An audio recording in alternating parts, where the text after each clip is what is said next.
I didn't know that it would grow into this, of course, but I didn't want to. I didn't want to become a nutritionist. Hmm. So, but I just wanted the experience. I wanted to be doing something. And like I said earlier, I wanted to be giving back. I just felt like, and then overcoming all of that, and then starting to feel really good and energized and feel better than I had felt in all the years growing up. I just felt like, wow, I think that people could use some of this insight. From the perspective of a spouse, because you have, again, a very unique perspective because your spouse ended up getting diagnosed many years later. But if my spouse is diagnosed with cancer, what's the best way I can show up for them during their healing process? That was a really scary, scary time. My husband's dad died of cancer when he was 2, of melanoma. So I think that the idea of cancer for him was that he could die. Now, people were saying to me when I had cancer that, I could die, but I didn't think so. So I could really say wholeheartedly that I didn't think I was going to die. I thought this was a fucked up thing that was happening, but I think that his fear was so intense and ingrained because of his dad dying when he was so young that it was really hard to get him out of fear-based mode. So I kept trying to go more of a holistic route with him, but he just kept going back to the Western route because he was so fear-based. He didn't want to do, acupuncture or juicing or, yoga or any of that stuff. And I knew he was stressed. I knew his central nervous system was pretty much on high alert. And it always had been since I met him. He loved sugar. He had a jar of sugar in his office. I'm not saying sugar totally gives you cancer, but he just was like, he didn't eat the healthiest. He was a huge animal protein eater, loved sugar, was stressed out to the max, and was driving himself into the ground because he just wanted to be successful. He definitely had everything it took to be successful, and he didn't have to work so hard, but he definitely was, on that path. And then he listened to the doctors the Western way, religiously. So he just felt like none of the holistic stuff or, trying to get him, energy healing or any of that was going to make it better for him. So he ended up having 2 bone marrow transplants, and we were in and out of the hospital for a year and a half. It's really unheard of to do 2 bone marrow transplants. As you know, they take you down to nothing. And in a year and a half. So he ended up dying of fungal pneumonia because his immune system was so compromised. The cancer didn't kill him. It was the treatment that killed him. So it was definitely scary to watch a strong man just wither away in such a short amount of time. But I imagine it must have been frustrating for you having healed yourself with these natural, and some Western, but also a lot of alternative modalities, to watch that and to kind of be the supportive spouse during that process. So how did you kind of come to terms with that? Did you have to get to a point where you just surrendered to the whole thing and just loved him for who he was and for what he wanted? Yeah, I mean, I think I was frustrated. So I can't say I was fantastic during the process because it frustrated me. He wouldn't listen to me. And I had healed myself from some of this. Yeah, you're like this war vet coming back. You just defeated a whole army by yourself. You're like Rambo, right? In cancer. Right. And then I'm like, he's going into battle. And you're like, look, you're going to need a grenade. You're going to need a knife. You're going to need all these things. And he's like, no, I don't need any of that. Yeah, no, that was difficult. And it was really challenging and sad. And but there was nothing I could do. So you're right. I had to surrender and, just love him for going down this route and praying, hoping that he would make it. And never imagining in a million years like that he would die at 45. Never. Too young, too strong, like before the process started. So, and he was pretty like resilient through the process. I mean, he did some pretty crazy things. I mean, during one of the transplants, he escaped the hospital and was in a wheelchair and went down to a Starbucks to get a coffee, I mean, nobody even stopped him. I mean, he wasn't even supposed to be out of the hospital. He was a crazy guy. He got in his wheelchair and rolled down to Starbucks, like was a block away, and came back. And everybody was like, oh my God, he wasn't supposed to be out of the hospital at all. So we all thought this guy's going to live because he had the will to live and the determination to live. And it's been like, it'll be 17 years this year. And it still is unbelievable that he died and that we don't have him with us. And it's just, I still think to myself, I wish there were alternatives that I could have helped him with. So it's What hard. do you think the spiritual lesson is for you from having gone through that? Because you guys basically have the same kind of cancer, essentially. Yeah. Mm-hmm. What do you think that was? Assuming that there is like a such thing as a spiritual contract. Yeah. Have you, in these 17 years, have you had a epiphany like, oh, that's what that was about? Absolutely. I think the two of us were very similar. I think we didn't feel good enough. We didn't feel like we measured up in our prospective families or even maybe outside the family. So we were always working overtime to like prove ourselves that we were good enough and enough. And we just were over pleasing. And I think that we never gave ourselves a break. We never knew how to love ourselves. I don't think either one of us loved ourselves, which was really sad, because I don't feel like I found love for myself till I was 58, 4 years ago. I didn't even know what that felt like. I just always was told that was selfish to say you loved yourself, but it isn't, it's self-preservation to love yourself. And so you can just like be able to really honor who you are. But I don't think either of us honored who we were. I don't think we felt like we were enough. And we were overachieving and trying to, overcompensate for everything. And we were working ourselves to the bone. And I think that was the spiritual lesson, is that, I always wish I could go back and be like, wow, I wish I had learned that I was enough and that I didn't have to work so hard and that I didn't have to please everybody and that I could listen to my instincts and my intuition and be like, wow, that's right. But I questioned it like crazy. And, I just felt like my head was spinning all the time.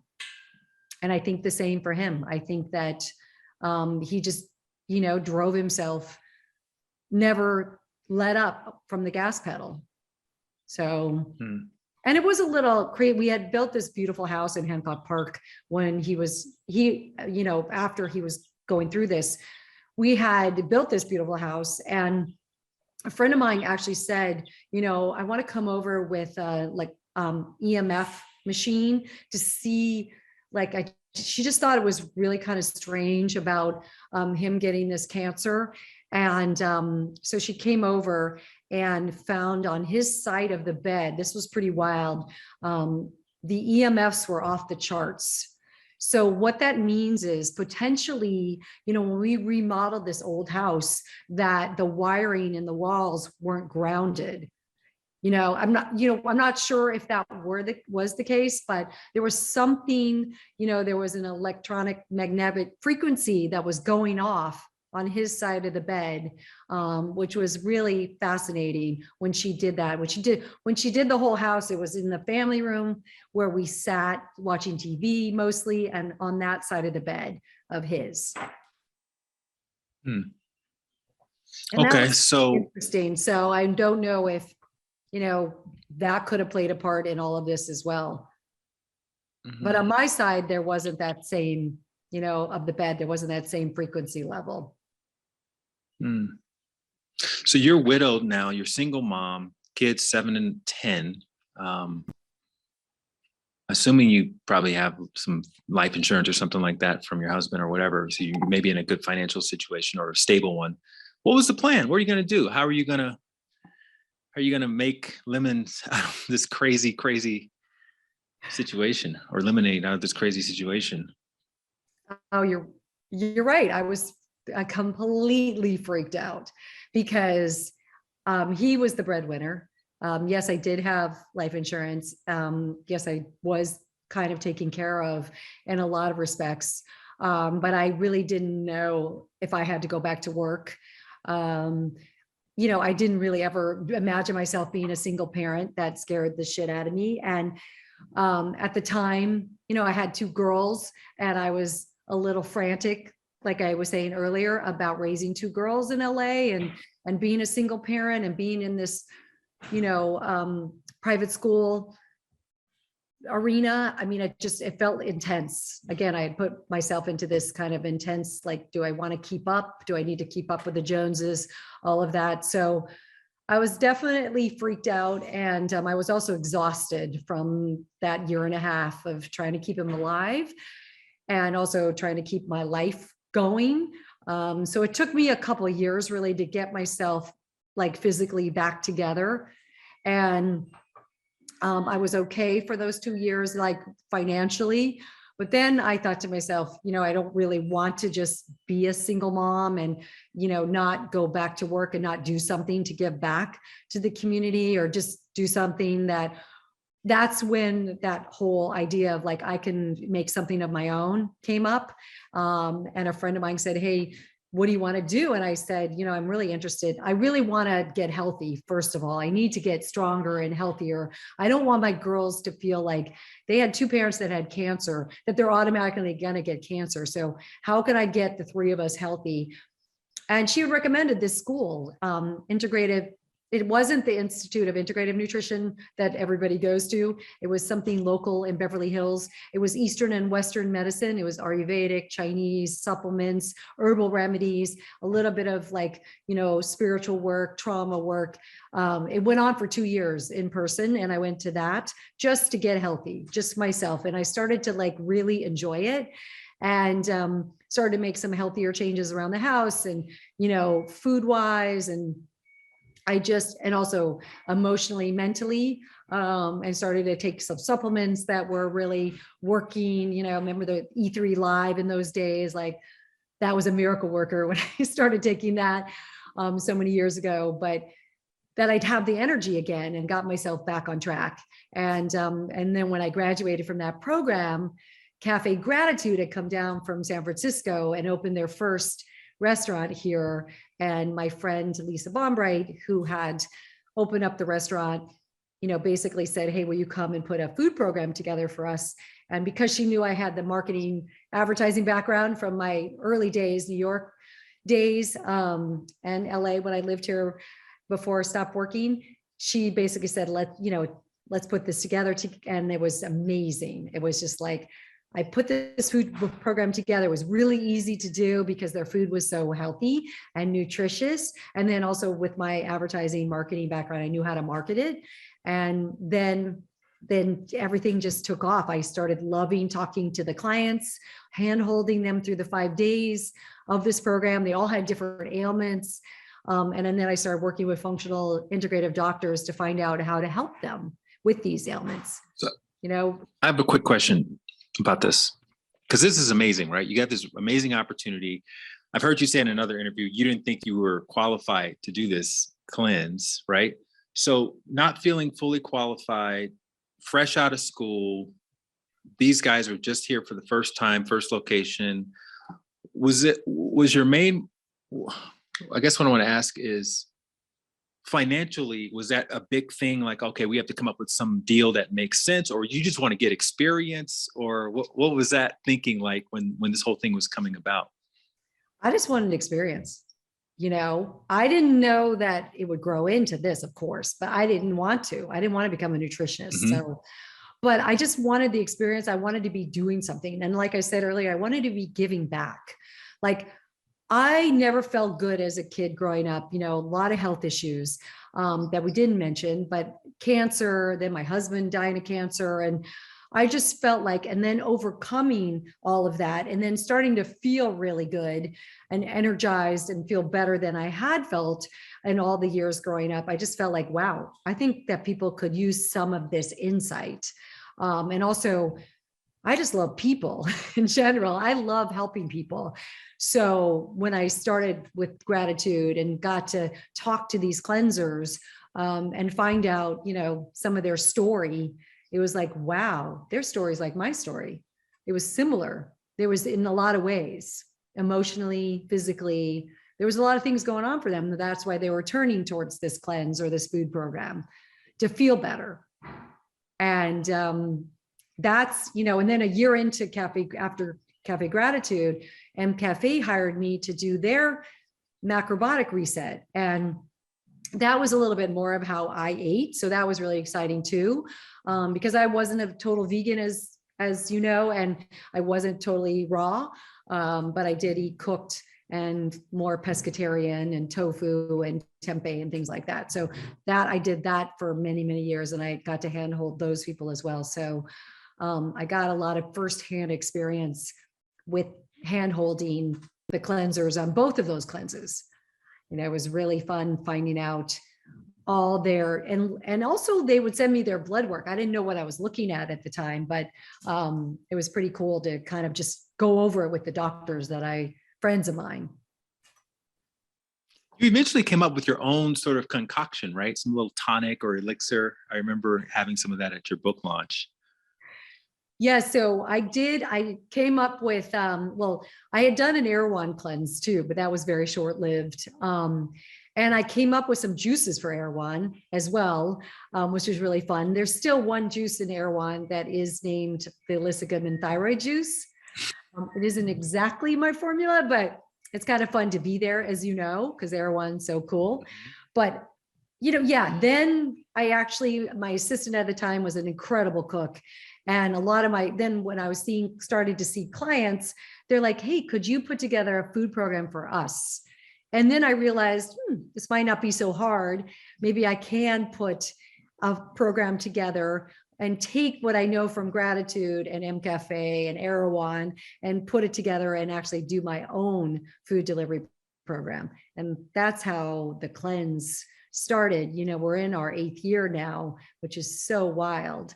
So, I basically definitely started to, concoct soup, salads, and things that I loved, food that I loved, things that had helped me get better. And then to be able to do this program and feed and nourish and nurture people, at that very root level was the coolest thing I could ever do in my life. When you think back to your childhood, did you have a favorite toy or activity that you remember? Absolutely. I was a horseback rider.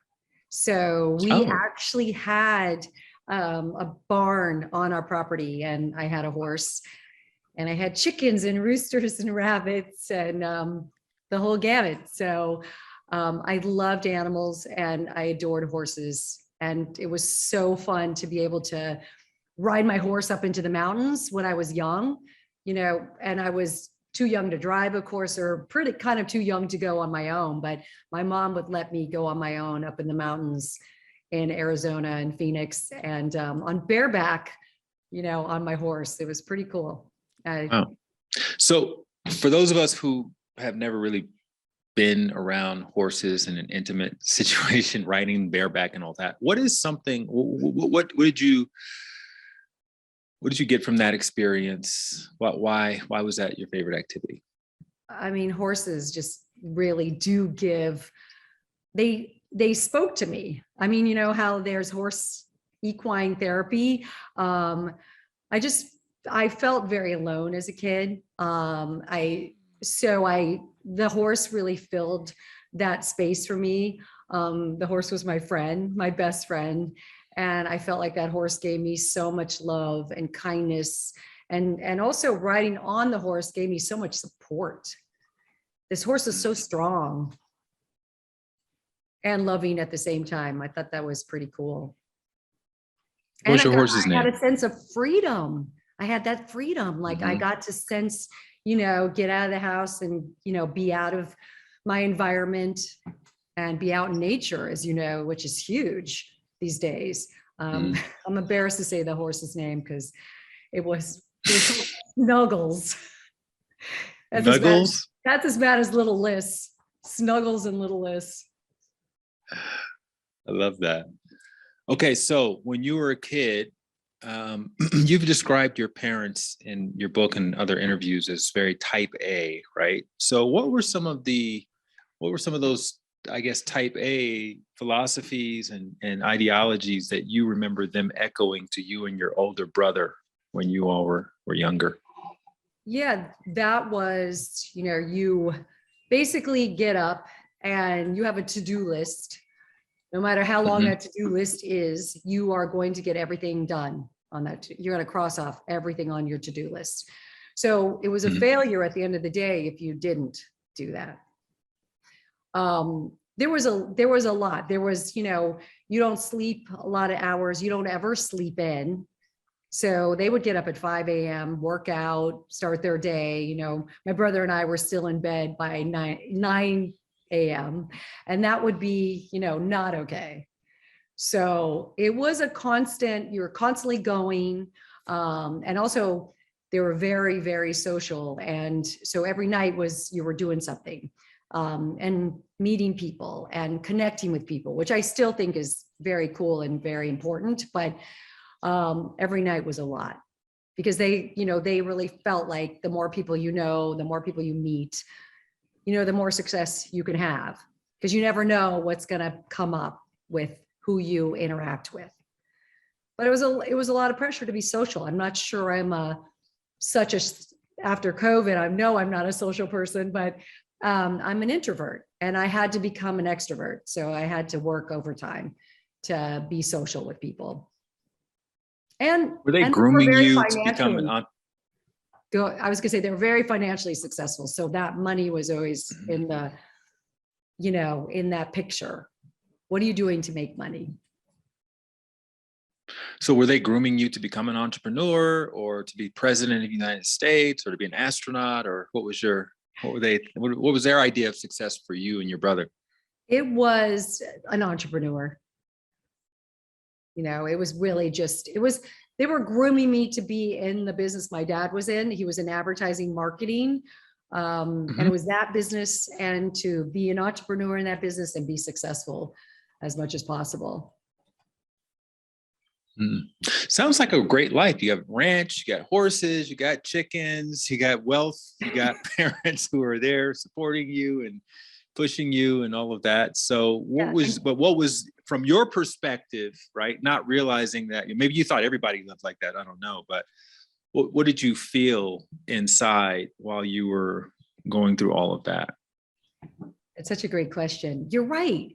From the outside, it looked like I had it all. And my parent, people love my parents and they were successful. So we did have, a lot of opportunities at our fingertips. But inside the house, it was very controlling, very restricting. We really couldn't voice how we were feeling about things if it didn't model what they felt, or what they thought. So, I was very independent as a kid and very vocal. So I was constantly getting into trouble. It was the doghouse days, she actually had a doghouse of dogs. And then she put my dog in the doghouse. And I was just like, I'll never forget that. Always seeing, this funny ass board with these dogs and me in the doghouse all the time. So it felt very defeating. I never felt like I could get ahead of the game with them because I couldn't play the game. I didn't want to. So that was a struggle. So as a teenager, your mom would take you to this ranch, oftentimes against your will, but then you would kind of get into it after a few days. Talk a little bit about that experience. Yeah, Rancho La Puerta was ahead of its time in those days because that was in the 70s. My mom had asthma, so she went twice a year and took a group of ladies, and she actually took me more so to get me away from my environment because I was a little bit of a radical kid, went out too late at night, had a boyfriend, I was an experimenter, and to this day I still am. But and like I said, I'm very independent and very headstrong. So she'd take me to the ranch with all these older women to get away from my boyfriend and what was going on in the Phoenix life and high school world. And I was tortured and miserable. There's no phone at the ranch, one phone for everybody. So I could never make a call to anybody. But it was, you're right, after a few days, this place is really magical. You get up and you hike and you eat food that's grown there, and it's plant-based food. And I never felt well most of my life, as you know. Mhm. So going there did give me the reprieve that I didn't know that I needed, going off the grid and not communicating with my friends or my boyfriend, and actually hearing some great speakers talking about health and wellness, even though it was a little too early for me as a teenager, but I didn't know that that might groom me for later. And there was massages and, all kinds of meditation, yoga. There was all kinds of great stuff. And I did love to exercise in those days. So Mhm. there were times that I really did love it. But a lot of times, again, it wasn't my choice to go. And I guess thank God I did, because, here I am as a wellness professional, and I do take a lot of what I learned in those early years. I took it with me. Right. So when I grew up, we were in Alabama, right? Small town. And I would say our main consideration when mealtime came around was it taste like, right? We ate for taste, or we ate to get full, or there were 6 of us, so we would eat for economy. Like, we got a 3-piece meal from Kentucky Fried Chicken or whatever. There was like liters of soda every day being consumed. Juice out the box, concentrated juice, things like that. Was diet outside of this ranch environment when you were back home? Was diet a thing in your house? Was that something that was even considered? Like, we used to put sugar on Frosted Flakes because they weren't sweet enough. So what were you guys eating? Thinking about diet? Wow. And look at you now. Healthy as could But I be, would get right? sick a lot. I would have headaches a lot. Yeah. I would have no idea why my nose was always Why? running. I always had a headache. I always, Yeah. Diet, she took sugar out of the house very early because of her asthma. And so, I'd go to friends' houses to just dive into their candy jars and, their processed food and chips and things like that. We didn't have a lot of that stuff. She did bake a lot of home baked things and make homemade food. We did have really overall very good, healthy food. So that was definitely a plus. But when you're a teenager and you don't have access to some of the stuff your friends do, you tend to go a little crazy when you do get access to it. So I did that to my girls as well. And wow, that was the worst thing I could have done. Because again, they did the same thing. When they went elsewhere, they're like, sugar, sugar, sugar, and give me those crappy Cheetos. So it was, you mentioned you got sick a lot. Why do you suppose you were getting sick all the time? well, I remember as a kid, my white blood cell count was low. They had tested, because I was getting sick all the time. They tested my white blood cell count and it was low. So in those days, they didn't really know what to do about, building an immune system, balancing an immune system. All they would say is, like, get some sleep, get enough sleep. So, I was always stressed really growing up because of kind of the environment that I was living in. And I was always overcompensating for everything, even with my schoolwork, because I was always tired and never really felt like I was thriving. So I wasn't sleeping that well, and I wasn't getting, and if I go out with my friends and stay out late, I would get sick the next day. So I think my immune system just wasn't strong, and nobody really knew, what to do about that. I mean, I was trying to eat as healthy as possible, but that was the only thing that I had, or get to bed as early as possible. But as more as a teenager, that was difficult, of course. Mm-hmm. And what were your aspirations? I know you wanted to get out of Phoenix as quickly as possible. What were you thinking you wanted to do with your life after having experienced, however you grew up and thinking about the possibilities? Well, I just always knew that there was a big world, outside of Phoenix. I mean, my dad was really successful in the city, so everybody knew who he was. So I felt like I lived a little bit in a glass bubble. And every move I made, people knew what was happening. So I wanted to get out of there just so I could be, independent in terms of people not knowing me, and I could do whatever I wanted without being called out for it. So, and I also knew that I always knew that I had the inner strength to go out to a big city and experience, other people's cultures and diversity. And, also in terms of culture and the arts, Phoenix was very small town. And I did love people, and I did love, meeting new and interesting and diverse people. And I didn't really get to do that as I was growing up. So and then I didn't really probably know what my aspirations were, but I went into the advertising business when I left and went to New York because of my dad. And I know that I did love it for a while because it is pretty exciting. You get to work with all different kinds of brands, and it's never dull.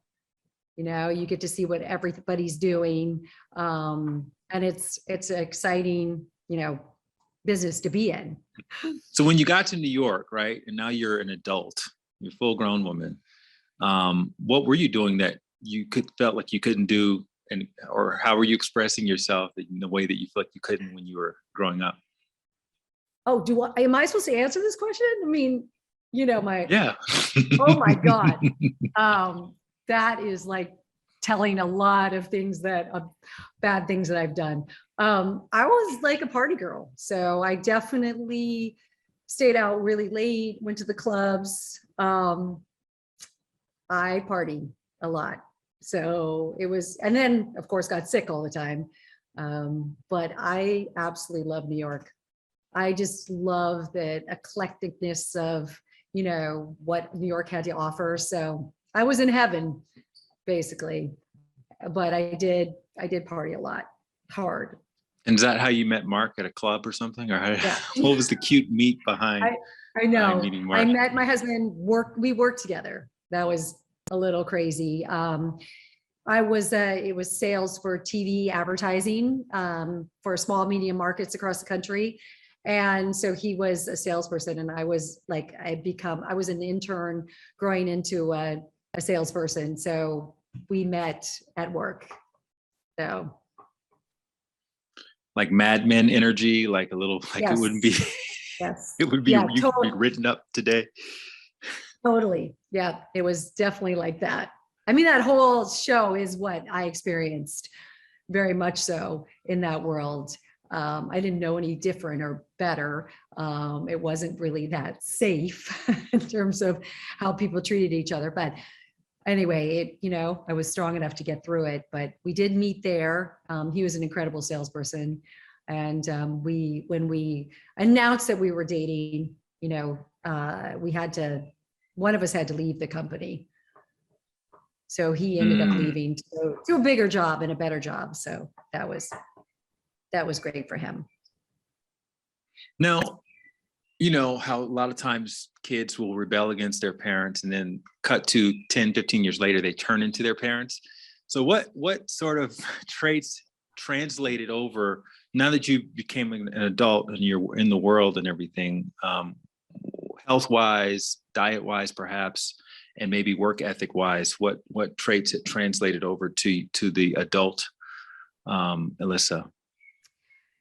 Yeah, I was just going to answer that question by, I think I'm still rebelling at 62. That's really scary. No, there was definitely my dad was a pretty amazing person.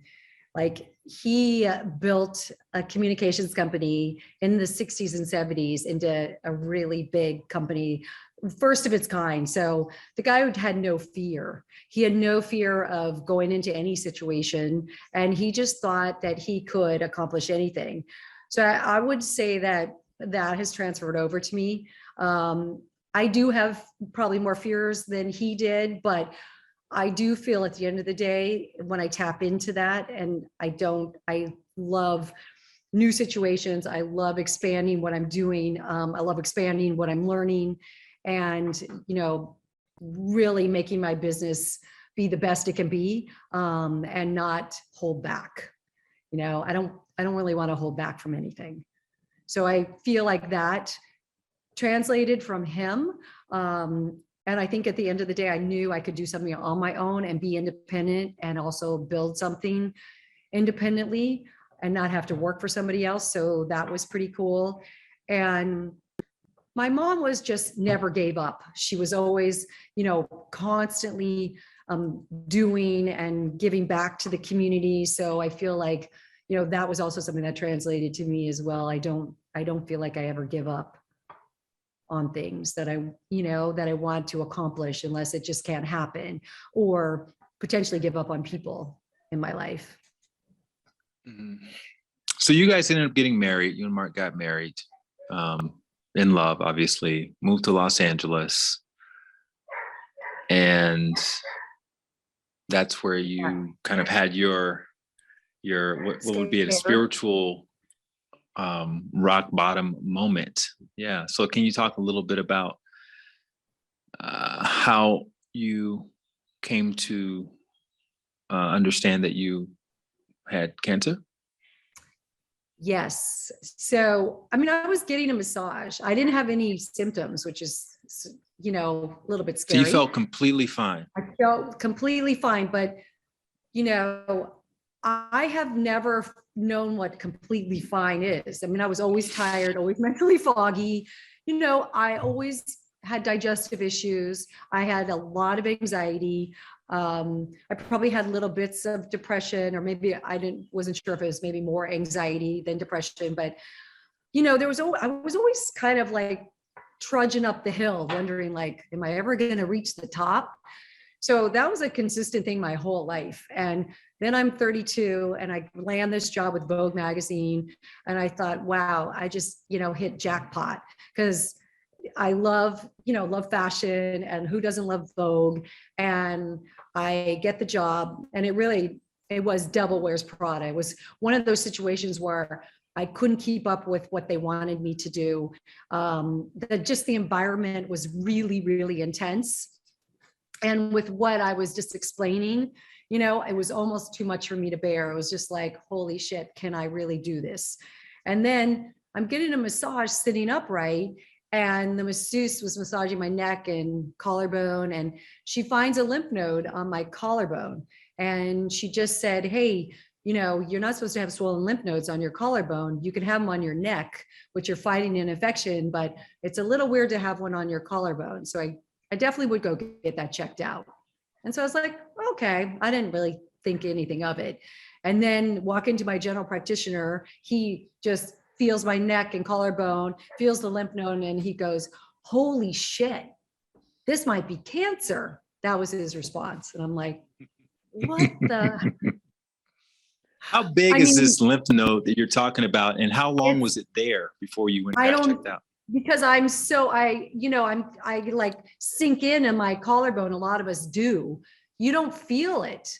Do you? Do you feel? Mm-hmm. So no. It was pretty big, pretty good size. I don't know centimeter wise, but it was once I felt it, I could really feel it. And mm-hmm. So it was definitely a scary road in regards to him, the way he presented it, then going to the oncologist. And before the oncologist even did a biopsy on it, he's down this road of, we're probably going to have to talk about chemo, radiation, freezing your eggs because you haven't had kids yet.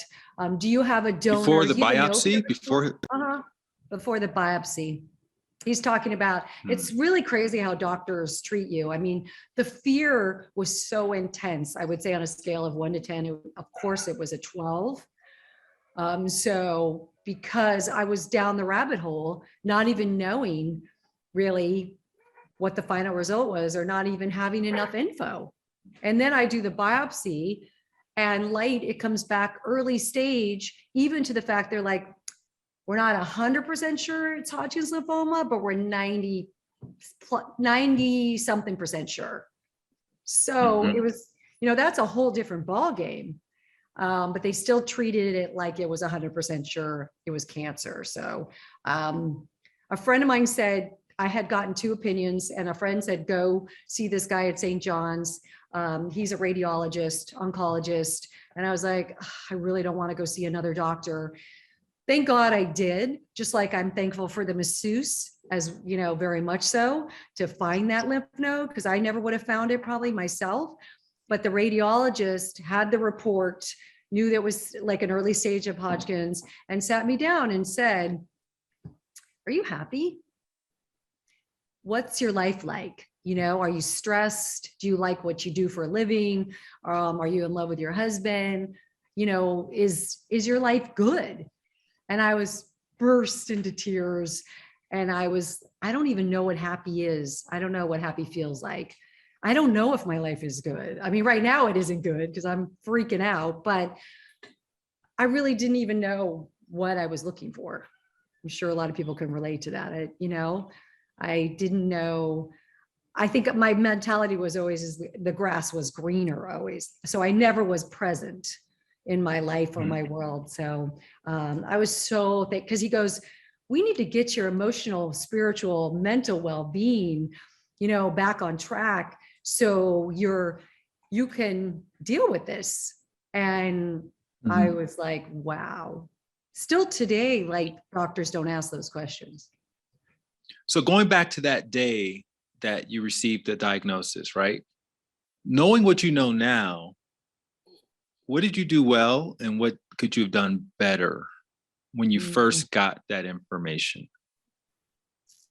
That's such a great question, because it did put me into alert mode when I got the diagnosis, and I used it as an excuse and a reason to really get my life in order, like to really see if I can like figure out how to emotionally get in a more balanced place. So I did go into therapy right away, which was amazing. And I did about 13, 14 years of therapy. So that was incredible. And I started reading self-help books, and I loved that. And I guess at that time, when I look back, I'm like, holy shit, I loved all of the health world, because I started doing yoga in LA, and then I started juicing. But I walked down to Beverly Hills Juice, which was, you know, still there today, but there 30 years ago. And I would pick up juices, fresh juices. And I started to feel like alive and really energized. It was wild. I became a vegan. That was the negative thing, because I didn't do it well. I didn't know how to. I really didn't know, you know, the idea of how to get enough protein, plant-based, and also didn't get enough iron. And I think I'm an O blood type. So I think, you know, I probably, when I went back to eating a little meat, I definitely felt so much better. So I'm not sure if I could ever be a vegan in that regard. But, you know, the vegan lifestyle was hard, but I did take time for myself, and I did really try to dive in to find out like what's blocking me from not being happy and not finding peace and not being healthy. Why was I so hard on myself? What about in terms of making the announcement? Were certain people you just didn't want to tell? Did you tell too many people? Did you tell the wrong types of people? Or how did that play out? Oh yeah, all of the above. I mean, I think it was great to tell my job, because I didn't want to be there. So that gave me a reprieve from the job, you know, to take some time off. But I didn't want to tell my mom. She's definitely overreacts, and, you know, thought I was going to die. So I didn't really want that energy in my world.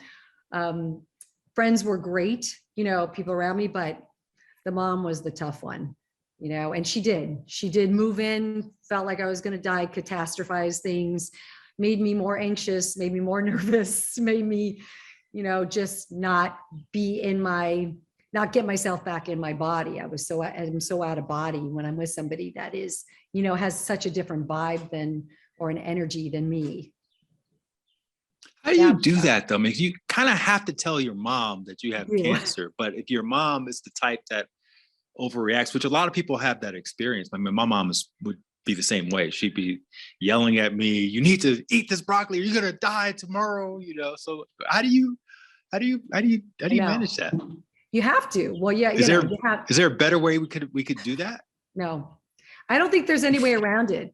And the only thing I know is, you know, I've learned, you know, I've had to just completely change my life in regards to, because I have two girls that how I handle them and how I respond to their things. So, maybe she gave me a gift because it made me change how I respond to my girls. I try not to do that. I try to hold space for them for whatever they're going through. And I don't put my own neuroses onto them. So she gave me a gift. It was good that I had someone like that had to push me to the other side. Now, how does she feel about you declining the chemo and only doing half the radiation? Well, everybody was really upset with me, angry. They thought I didn't know what the hell I was doing. And I really didn't know what the hell I was doing. I was trying to listen to my instincts and intuition for the first time ever. And, I knew because I was never really healthy. I thought the chemo was going to just do a number on my immune system. And I didn't know how I was going to come back from that. And it worried me. So the radiation wasn't much better. And as you know, I did half the radiation of what they recommended. I did have to my oncologist did fire me. He basically said, I cannot treat you because you are not following my protocol. So then I'm like, holy shit, I got to go find a doctor who's got to treat me. And I was lucky. I found an oncologist, radiologist that did treat me, and he agreed with what I wanted to do. So I guess we can always find someone that will agree with us, but I was really lucky. Was that the next person you talked to, or you had to go through like 10 oncologists before you got to that guy? It was the next guy. He was an older guy. I remember I loved him. And he was just very gentle, and he saw the blood work and he saw, my cells, and he just was like, you don't need to go through all that. It's too early of a stage. So, let's do a little radiation and see how you do. And I was lucky. So how did you find this? Was he a referral from someone, or you just it's literally random? No, referral. He was a referral. So, I think that's one thing that I love about myself too, is I'm really resourceful. You are too. When we need something, things come up for us. I mean, people come along our path that we need. When you open up to possibilities of things you really want to have happen, you and I know that, wow, all of a sudden, light shows up for me, or, Dr. Sam shows up for me. I mean, it's really wild how lucky we are, and we don't realize how blessed. So he did. Someone first doctor was referred to me, and he basically was amazing. So, because an oncologist is kind of like your coach, like they're going to basically walk you through the entire healing process. So it's a really important decision who you work with, right? Yes. Yeah. You want to be able to feel like they have your back and that they're on your team, as well as you want to be able to exhale with them. Like, this doctor cares. This guy really cared. It was like, the oncologist, radiologist that I saw that asked me those questions about my life and how happy or how unhappy I was. I don't know.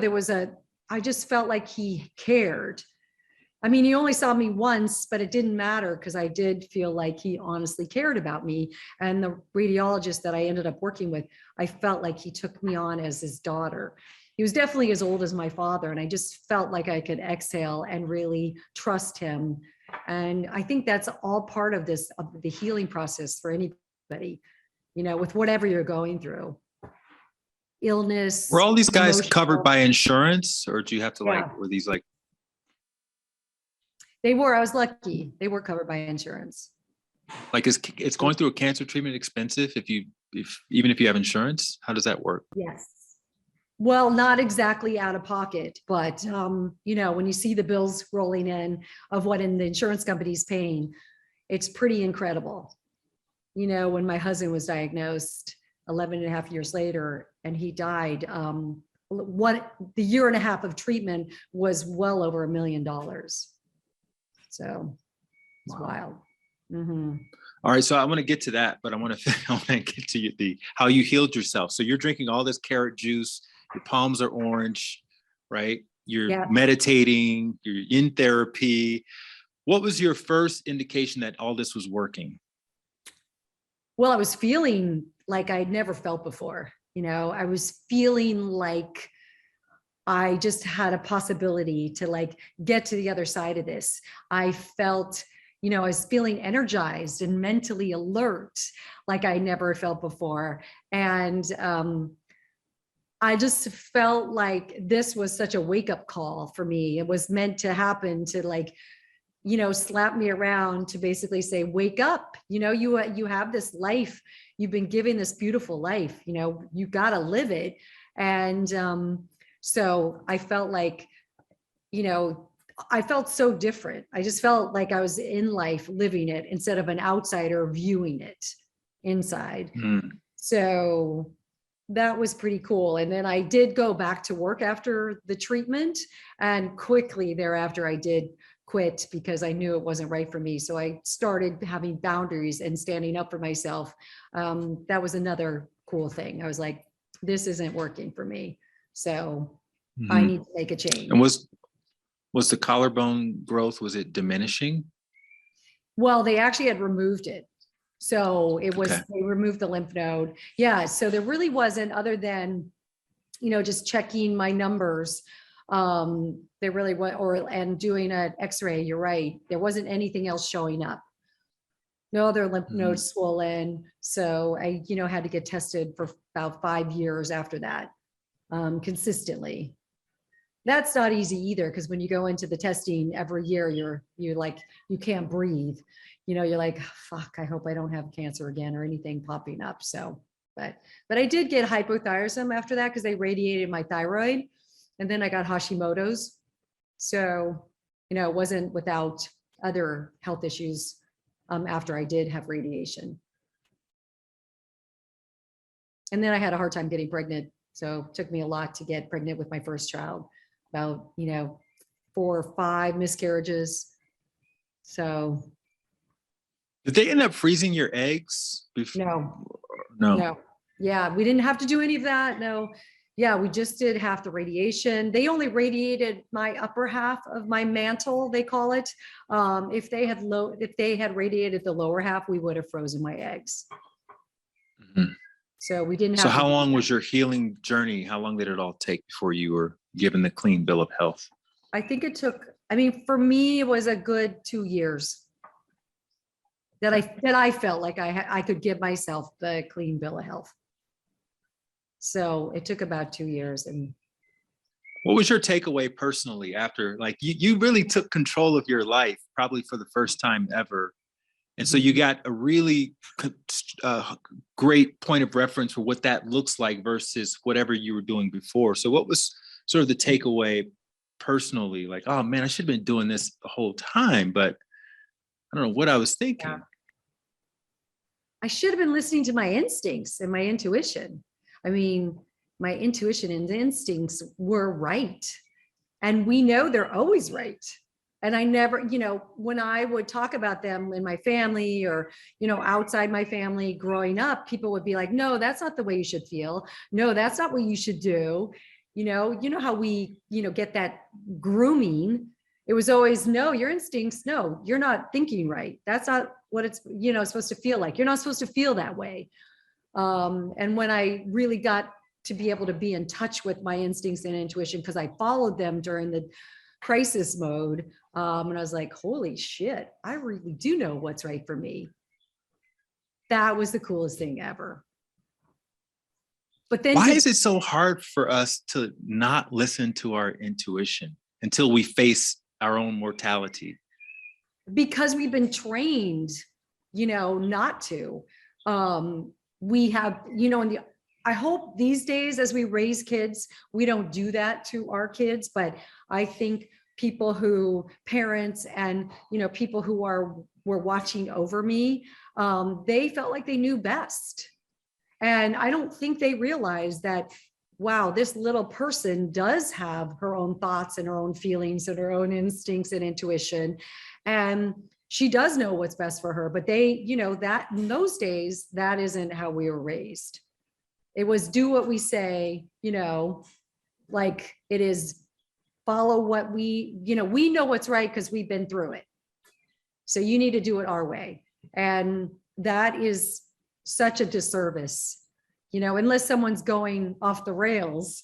But I think that mostly if you can give back the power to the person and be able to have them live in that power that they do know what's best for themselves. That is the ultimate, because that's, that when you feel like you're in your body and you're like, okay, I know that not everyone's going to like this decision, but I know it's right for me. I mean, it's such a cool feeling.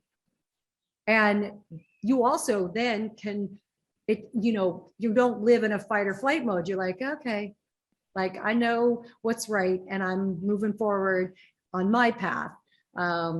And not having to worry about what everybody else thinks. That's a hard one, I know, for a lot of us, but that's when we can exhale. That's when we get off that treadmill. So if I'm a parent listening to this, you got a couple girls, right? How do you find that balance between parenting and allowing your child to follow their own intuition? Because sometimes, kids don't have the brightest ideas about what to do in life. So how have you, in a practical way, done that for your kids? That is such a hard question to answer because I didn't do so well for many years. I felt like I stepped into, I was a little bit of a control freak, and that was my mom. And so I tried to control the girls a lot in the early years. They were going to private school in LA. They were hanging out with some not such great kids. There was a lot of things available to them, alcohol and drugs, as you know, and a lot of money. It was tricky. And I was a single parent at the time. So I was freaking out and I was driving them away because I was putting a lot of demands and control on them, and they didn't like it. And they were very much independent as well. So it was not easy. It definitely wasn't easy. And now in the last 4 years that I have really soul searched as to how I could have a close relationship with my girls and, allow them to make the mistakes themselves and learn from them and not have to pick up the pieces all the time or control what they were doing. And because their way is not always going to be my way, of course, right? But it is their way to let go of that control. In the last 4 years, our relationship has completely done a 180. And now I call them for advice. Like now I'm the one, I'm like, what do I do about this? I mean, it's so wild to have such beautiful women in my life and they're my friends. And sometimes it can be a little probably too close, but they have such good instincts and intuition. And so I was lucky that I was able to, but I had to dig deep. I had to go really deep into therapy. Like I mentioned earlier, before we talked on this call, I had to do some plant medicine journeys to soul search on why I was so controlling and so fearful of what was going to happen to them. And, sort of living in that just fear-based mode. And I had to do a lot of soul searching. And when I finally got to a place where I saw that everybody was going to be okay, that if I could let go of the reins with them, they were going to grow up and be strong, beautiful women that really didn't need me. And that was the ultimate. I think that as parents, we want them to need us. Yeah, it's sad that they don't need me. I have to say it sucks. But I think at the end of the day, I can say, wow, I'm so grateful that I'm raising girls that can go out into the world, and God forbid if something happens to me, they will be fine. That's the ultimate. I was just going to say, how did the book deal for Cancer Hacks come about?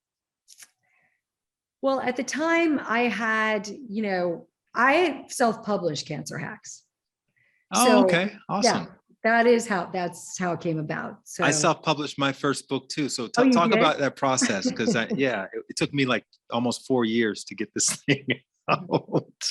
That's basically what happened with me too. I mean, it was a good 2-3 years to get it going. I mean, I didn't know what the hell I was doing. But I had written a cancer hack PDF for my site. And I realized that could grow into something. So I basically decided that I needed a book. I wanted a book because I wanted to tell our story. I wanted to have people know what I did right and wrong during my journey, and as well as my husband's. I thought that could be something that would be really helpful.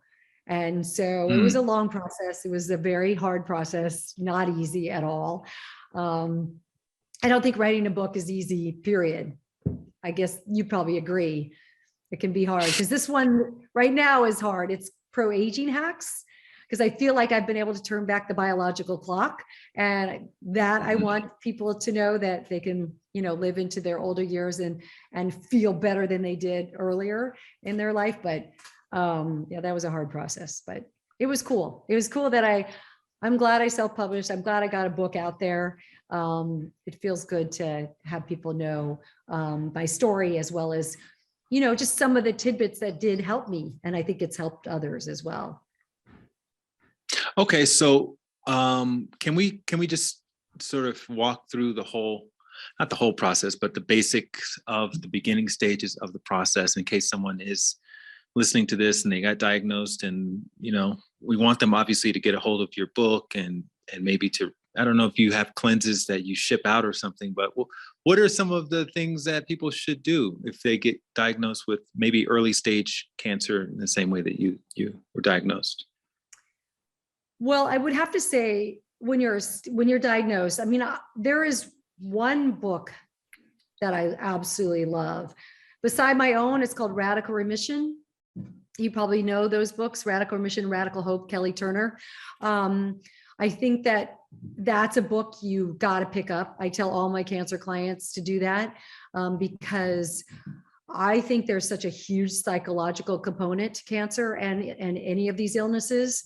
I think that the stress and the trauma that we go through in those early years, I always talk about the first 7 years, your subconscious is fully downloaded. So when I talk to my cancer clients, they did have mostly trauma in their first 7 years. No one ever asked them that question. They're always like, wow, that is an interesting question. But death, divorce, friends betraying them, there was a lot of things that go on that are in your subconscious, and those thought patterns just recirculate and they downregulate your immune system. So that, I feel like psychologically, that's a big component. We need to get you back into that place of, you can overcome this cancer. Cancer is not a death sentence, but we need you to believe that you can do that. I think that is first and foremost.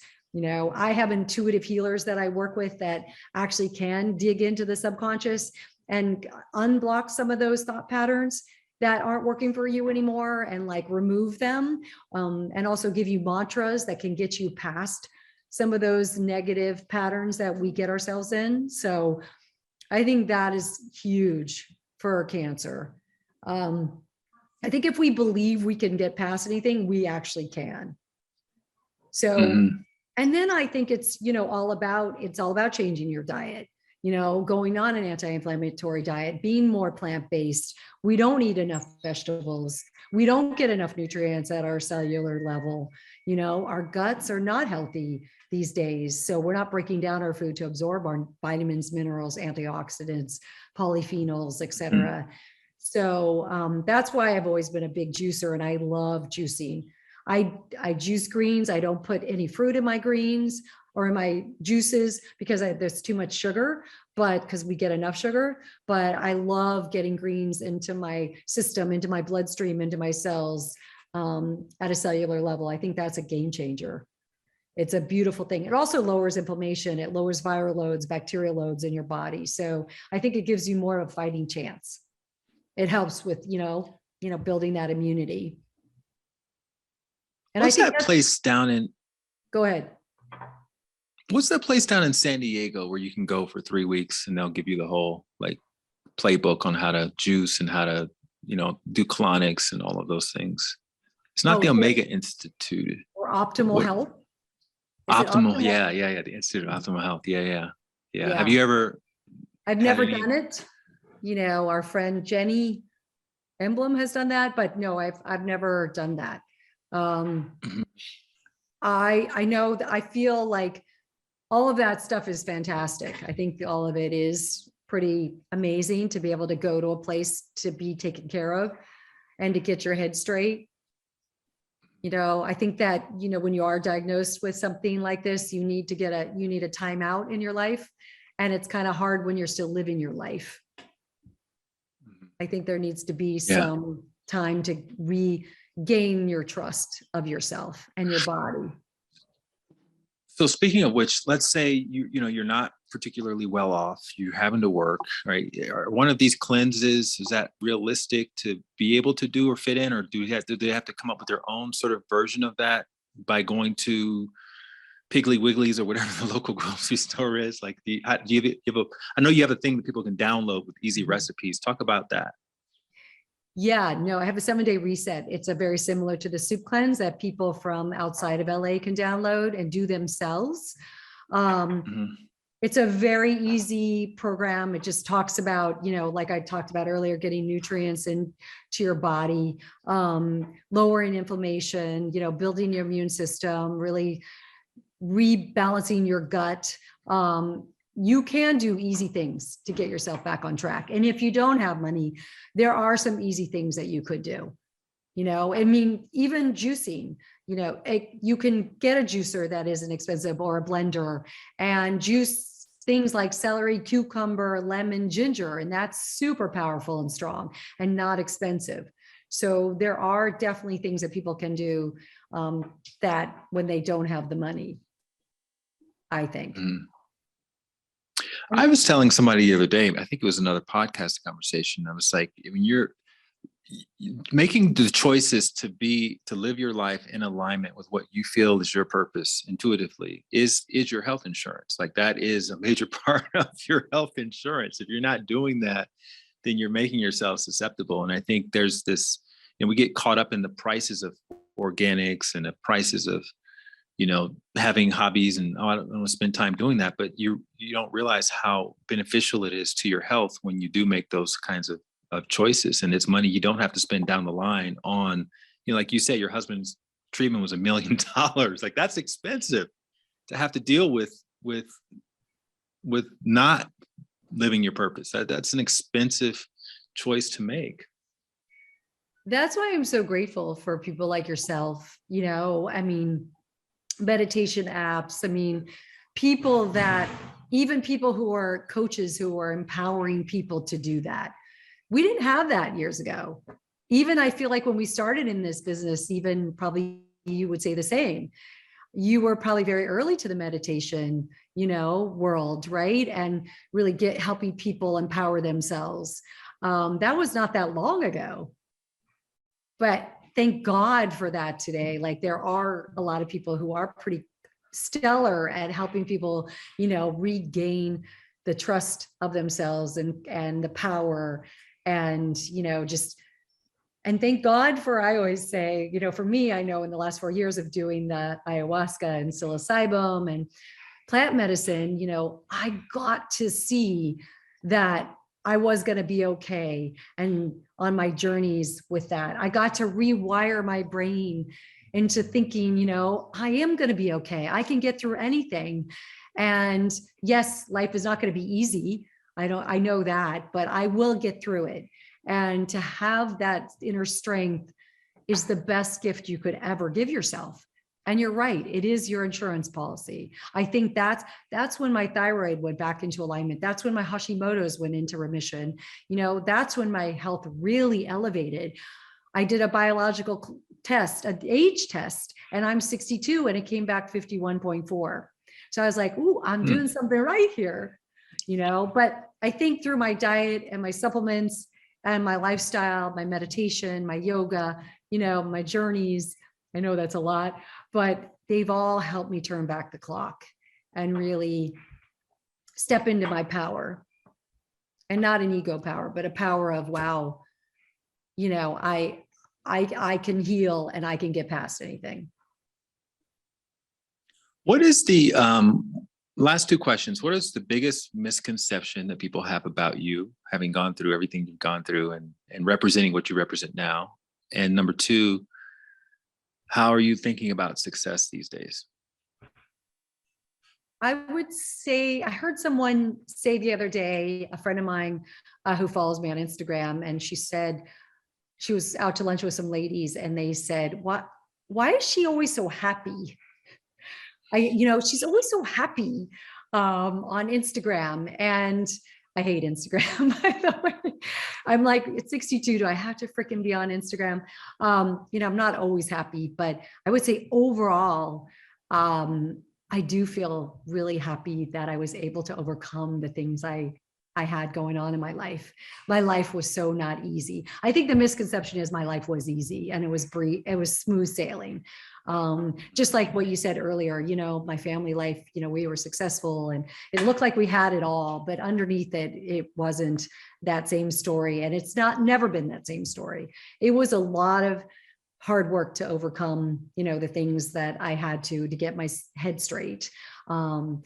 So I think that's the misconception. And I do genuinely feel happy these days because I overcame all that mostly. And I do know how to get myself out of those sad spots and those dark spots quicker than I did in my earlier years. The answer to your second question, success these days is I'm really hoping to expand what I know in terms of, getting this next book done, Pro-Aging Hacks. I really want people to age gracefully and have the energy in their later years, because we have a lot of years to live, 20, 30 years, I hope, for myself. And I don't want to be ill and I don't want to, have these ailments holding me back. I do want to live my life in a very vibrant, thriving way. So I'm hoping, that's going to be my success. It doesn't have anything to do monetarily, interestingly. It's just about, again, helping people get to a place where they know that they can live a really vibrant, energized life and healthy life, and also not be afraid of illnesses, that if they do get an illness, they will be able to overcome it. Well, I just want to wrap this conversation up by looping back around to childhood and to Nuggles, especially because when someone gets diagnosed with cancer, Snuggles. When someone gets diagnosed with cancer, that could be a very lonely experience to have, facing your own mortality that way. And, I feel like today what you're doing is what Snuggles essentially did for you, is giving you a way to feel supported, to feel strong, and to feel free. And so I just want to acknowledge you for stepping into your purpose and your path and giving us all the gift of that same support, freedom, and strength through your work and through your dedication to helping people understand, like, this is not a death sentence. This is something that you can heal yourself from if you just believe. And so keep writing, keep doing what you're doing, keep posting, keep speaking, keep showing up, and you'll keep inspiring all of us. Thank you very much. Thank you. If you like that video, you're going to love the next one. Click this thumbnail right here, and I'll see you over there.